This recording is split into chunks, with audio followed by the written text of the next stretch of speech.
যদি মসজিদের মধ্যে এসে আমরা নামাজ আদায় করি, রাসূল সাল্লাল্লাহু আলাইহি ওয়াসাল্লাম বলেন, আন ইবনে উমর রাদিয়াল্লাহু তাআলা আনহু قال قال رسول الله صلى الله عليه وسلم صلاة الفجر أفضل صلاة الجماعة أفضل بصلاة الفجر ب27 درجة।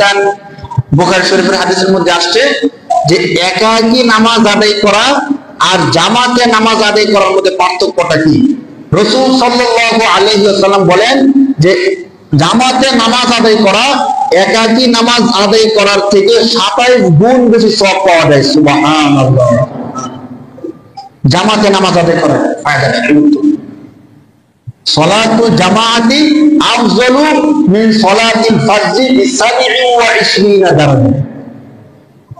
একাকী নামাজ আদায় করলাম, মসজিদে হোক অথবা ঘরে হোক, এর থেকে 27 গুণ বেশি উত্তম হলো জামাতের সাথে নামাজ আদায় করা। অর্থাৎ যখন আমি জামাতের সাথে নামাজ আদায় করব, একাকী নামাজ আদায় করলে 1 গুণ সওয়াব পাবে, আর যে জামাতের সাথে নামাজ আদায় করবে সে 27 গুণ বেশি সওয়াব পাবে। এই জন্য আমরা যেখানেই থাকি চেষ্টা করব জামাতের সাথে নামাজ আদায় করার জন্য।